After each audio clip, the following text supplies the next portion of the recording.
Mega Elecciones 2025. Bien, ya estamos con Mauricio Morales, nuestro analista, para comentar este fin de semana de encuestas que han regresado de cara a la segunda vuelta o el balotaje. ¿Cómo estás, Mauricio? Hola, ¿qué tal, Gonzalo? Muy buen día. Bueno, ¿dicen algo distinto las encuestas entre sí o están más o menos parejas respecto a la ventaja de José Antonio Kast frente a Jara? Sí, hay consenso en las tres encuestas que circularon, la encuesta Panel Ciudadano que se publicó el día sábado y la encuesta Criteria y la encuesta Cadem que se publicaron el día domingo. Las tres avanzan en los mismos resultados, indicando una amplia ventaja de José Antonio Kast de cara a la segunda vuelta. Las diferencias en base 100 son 58-42, 59-41. Ahí estamos viendo la encuesta Cadem en la pregunta sobre intención de voto para la segunda vuelta. 46 marca Kast, 34 Jara y un 20% de gente que no sabe, no contesta o no va a ir a votar. Intuyo, Gonzalo, que en ese 20% también están las personas que definitivamente votarán nulo blanco, que claro, la noticia ese día va a ser quién será el próximo presidente de Chile, pero hay que tener mucho ojo con la votación nula blanca, sobre todo si es que el partido de la gente de Franco Parisi llama a votar por alguna de esas dos alternativas. Sería histórico una votación nula blanca que supere el 2%, que ha sido más o menos el promedio que han tenido las segundas vueltas en cuanto a votación inválida, aunque también hay que agregar en este caso que como hay inscripción automática y voto obligatorio, no tenemos contra qué comparar. Sin embargo, es seguro que vamos a tener un volumen histórico de votos nulos y votos blancos que en segundas vueltas anteriores fluctuaron 150 mil o un poquito más votos. Ahora seguramente vamos a sobrepasar el 1.000.000 de votos nulos y blancos, y lo que queda por verse es cuánto de ese voto nulo blanco es orientado en función de la candidatura presidencial de primera vuelta de Franco Parisi. Pero, insisto, está marcando un 20% ahí. Incluye a las personas que no votarían, a los indecisos y seguramente también a los que votan nulo blanco. No tenemos el desglose como sí lo hacen otras empresas de encuestas de opinión. Sí, vamos a otra lámina que es bien interesante, donde se dejan fuera los votos inciertos o nulos y blancos, que ahí está. Ahí sí, la diferencia es más clara, ¿no? Ahí es mucho más clara, claro. Este es el ejercicio, por así decirlo, que realiza el CERVEL cuando recibe los votos. Se calculan los porcentajes única y exclusivamente sobre la base de los votos válidamente emitidos. Acá tenemos las opiniones válidamente emitidas o la intención de voto válidamente emitida, que corresponde a calcular el apoyo a cada candidato, descontando ese 20% que veíamos en la lámina anterior y haciendo el cálculo nuevamente. Ahí hay un 58% para Kast, un 42% para Jara.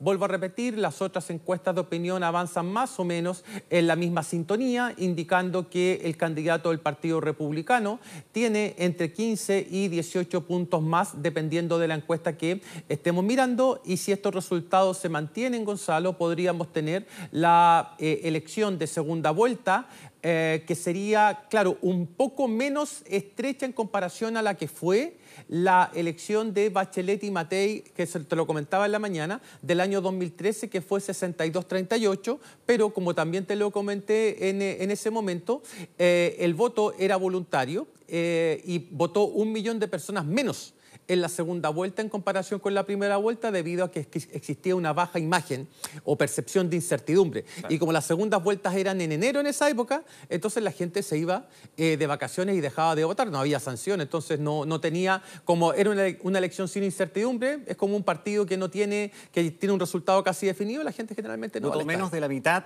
de la que votó en la primera vuelta reciente. Claro, exactamente, sí. O sea, esta participación tuvimos 13,4 millones aproximadamente. En esa segunda vuelta yo me acuerdo que fue como cerca de 6 millones, en la primera vuelta habían sido cerca de 7, o sea, tenemos diferencias muy importantes debido al voto obligatorio. Hay una cuestión importante ahí, Gonzalo, que no sé si la alcanzamos a comentar en la mañana, pero votó un 85% y un poquito más del padrón, ¿sí? que es la segunda elección con más participación, porcentualmente hablando, después del plebiscito constitucional de 2022. El punto es que teníamos 885.940 electores para quienes el voto era voluntario en Chile, que eran los extranjeros. Entonces, tengo que examinar bien los datos, pero como la participación se sostuvo, es muy probable que los extranjeros hayan votado en la misma proporción a la que venían votando con voto obligatorio. Claro. Ellos, con voto voluntario, votaban en una tasa cercana para elecciones presidenciales del 20%. En elecciones locales era menos, con voto voluntario. Pasamos a voto obligatorio y estos extranjeros entran a votar en un 60%. Es decir, triplican su participación electoral. Y ahora que el voto voluntario, el voto para ellos ahora fue voluntario, da la sensación, pero tendría que examinarlo en detalle, da la sensación de que siguieron votando igual como si el voto fuese obligatorio. Al menos en el local de Estación Mapocho, donde me tocó estar, había harto extranjero votando. Y votando, ¿te fijas? Claro. Sí. Entonces, pensé que para ellos era voluntario. Claro, y yo estuve mirando, pero tengo que hacer el análisis estadístico completo, estuve mirando las comunas que tienen el mayor porcentaje de migrantes dentro de su padrón electoral y comparé la participación en esas comunas con la elección de 2024, en que era obligatorio para los migrantes votar, y casi no encontré diferencias. Mira. O sea, las comunas que tenían alta población de migrantes, Santiago, Independencia, Estación Central, Recoleta, por nombrar algunas, tuvieron la misma tasa de participación en 2024, en que el voto era obligatorio para los extranjeros con 5 años de residencia definitiva, de residencia, y en 2025 fue casi exactamente lo mismo. Vamos al famoso trasvasije de votos o en el preciado electorado que votó por Franco Parisi, cercano al 20%, ¿no? ¿Qué nos dice la encuesta CADEM respecto a dónde se irían esos votos? Sí, nos muestra altas señales de consistencia en las candidaturas de Jara, Kast y Kaiser. ¿En qué sentido? En el sentido de que todos los votantes de Jara de primera vuelta están votando por ella en segunda vuelta, todos los votantes de Kast en primera vuelta están votando por Kast en segunda vuelta, 9 de cada 10 votantes de Kaiser votan por Kast en segunda vuelta, solamente hay un 9% probablemente indecisos, pero es un trasvasije casi completo en esas 3 candidaturas. Las más polémicas, por decirlo de alguna manera, o las más difíciles de tratar, son las candidaturas de Franco Parisi y en menor medida la de Evelyn Matei. Vamos con la de Franco Parisi. El 34% de las personas que votaron por Parisi irían por Kast en segunda vuelta, el 22% iría por Jara y el 44% no contesta, aunque yo tengo la impresión de que ese 44% tiene más que ver con la votación inválida, es decir, votación nula, votación blanca. Si es que el 44% de los votantes de Parisi votaran nulo o blanco, Gonzalo, ya tendríamos ahí 1 millón de votos. Y luego nos vamos a Matei. En el caso de Matei las cifras son un poquito más contundentes. El 60% pasaría a Kast, el 21% a Jara y el 19% no sabe aún. Ese 21% que pasaría a Jara no es tan sorpresivo si pensamos que en la primera vuelta votantes de centroizquierda, de la centroizquierda más tradicional, apoyaron a Evelyn Matei porque a lo mejor no querían evitar un triunfo de José Antonio Kast o incluso de Janet Jara, pero ahora, ante la disyuntiva de votar entre Jara y Kast, se estarían inclinando por la candidata del PC. 1 de cada 5 votantes de Matei estaría haciendo eso, 6 de cada 10 votantes de Matei estaría votando por José Antonio Kast y veremos qué pasa con ese 19%. Es probable, Gonzalo, que de aquí en adelante comencemos a notar que ese 19% comience a variar. Y para mí la incógnita la representa fundamentalmente los votantes de Parisi. ¿Por qué? Porque si Parisi y el Partido de la Gente llaman a votar nulo o blanco, entonces probablemente ese volumen que observamos del 44% podría estirarse un poco, pero claramente los votantes de Parisi están más cargados hacia José Antonio Kast que hacia Janet Jara, lo que marca una diferencia, fíjate, con el año 2021 en que el voto de Parisi se cargó en mayor medida al presidente Boric en esa época, al candidato Boric, que a José Antonio Kast, especialmente en las comunas del norte del país. Sí, dos cosas. Pamela Giles, que es una de las personas fuertes dentro del Partido de la Gente y de la candidatura de Franco Parisi, ha llamado a su gente a votar nulo. Sí. Si eso tuviera eco y se incrementara la cantidad de votos nulos, ¿a quién perjudica más? ¿A Kast o a Jara? Ah, buena pregunta. Ya. Buena pregunta, porque me hiciste pensar. Si miro estas cifras que tenemos al frente y la votación nula y blanca del PDG y de Parisi comienza a aumentar, debería perjudicar a ambos más o menos por igual, pero en mayor medida a José Antonio Kast. En el sentido de que, de acuerdo a estas cifras, 1/3 del parisismo se iría con Kast, y si es que el partido llama a votar nulo blanco y los votantes le hacen caso, o sea, partimos de un supuesto que ya es cuestionable, entonces podría Kast reducir su porcentaje de votos en segunda vuelta en mayor medida al que lo vería reducido Yanez Jara. Esto, por cierto, sin alterar para nada el escenario que se está dibujando respecto a un Kast que aventaja 58-42, según esta encuesta, a Yanez Jara. Pero veamos qué decisión toma Parisi. No sé si te lo alcancé a comentar, no sé si alcanzamos a hablar incluso después de la primera vuelta, creo que no, porque me tocó en otro lado.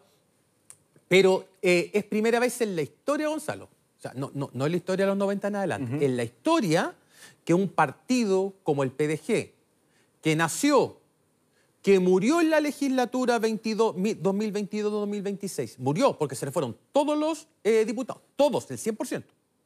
Luego se rearma, se presenta una elección y en lugar de confirmar su muerte, resucita con más del doble de diputados que obtuvo en la elección anterior de 2021. O sea, 14 diputados, un 12% de los votos, es uno de los partidos más votados en Chile, aventajado por el Partido Republicano, pero llama muchísimo la atención. Fíjate que ese partido, el Partido de la Gente, claro, uno puede decir, y hoy día lo decía Johannes Kaiser, fíjate, en una entrevista que dio en Radio Infinita, decía, es inviable una coalición en la que esté Javier Olivares, que fue uno de los primeros diputados del Partido de la Gente que llamó a votar por Kast, que conviva pacíficamente con Pamela Giles. O sea, lo que están viendo desde la derecha o desde los partidos que probablemente sean gobierno es que el Partido de la Gente, si bien consiguió una porción no menor de votos, un 12% de los votos, en algún minuto dentro de la legislatura se va a terminar fracturando. Entonces, los diputados que se vayan del PDG, seguramente algunos de ellos van a migrar a republicanos o al Partido Nacional Libertario, lo que le va a dar a José Antonio Kast la mayoría en la Cámara, si es que es gobierno, si es que es presidente. Por lo tanto, claro, hay una duda razonable respecto a la capacidad del Partido de la Gente para disciplinarse, que es el primer objetivo que debiese tener Franco Parisi si pretende seguir avanzando en su carrera política, pero claramente tiene los votos que otros partidos no tuvieron, y de hecho 13 partidos van a tener que disolverse. Claro. Ahora, en una visión crítica de la encuesta, ¿cuánto tenemos que creer en este panorama si ninguna de las encuestas vio venir a Parisi? Sí. Ni una. Sí, a ver. Entonces, estos cálculos del trasvasije buen punto, ¿no? y de cuántos Parisi se van para allá, pero resulta que nadie vio a Parisi. Toda la razón.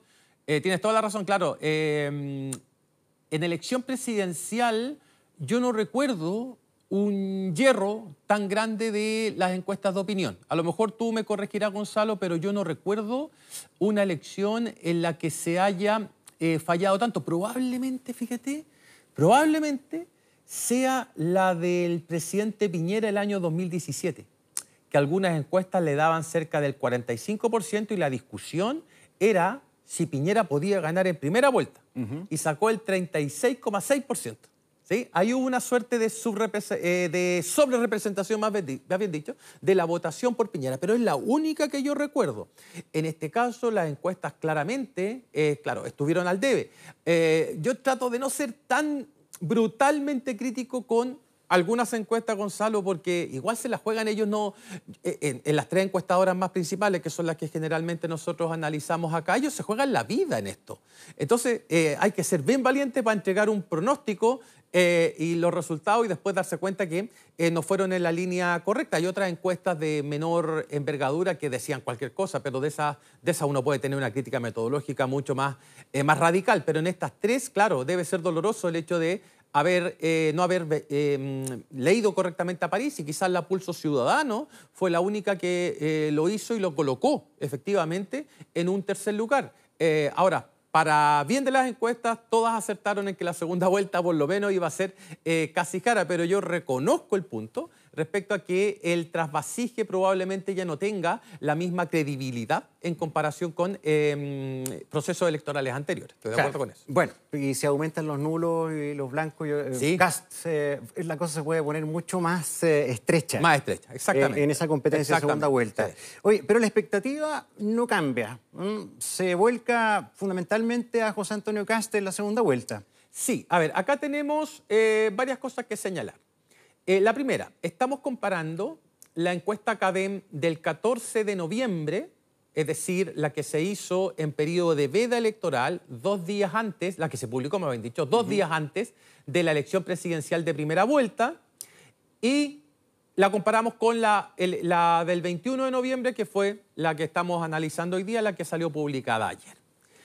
¿Qué muestra esta encuesta cuando a la gente se le pregunta quién cree usted que va a ser el próximo presidente de Chile, que es la imagen de triunfo? El 14 de noviembre, previo a la primera vuelta, el 35% creía que sería José Antonio Kast y el 28% que sería Janet Jara.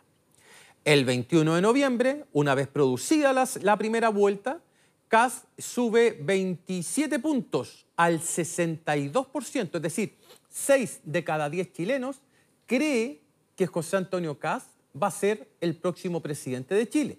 Mientras que en el caso de Janet Jara, el 28% tiene la misma, o cree que ella va a ser la futura presidenta. Y como es un 28% y Janet Jara estuvo cerca de una cifra como esa, cerca del 28%, uno podría inferir que solamente son los votantes de Janet Jara quienes creen que ella puede ser la próxima presidenta de Chile. O sea, 6 de cada 10 chilenos que crean que Kast va a ser el próximo presidente es bastante contundente.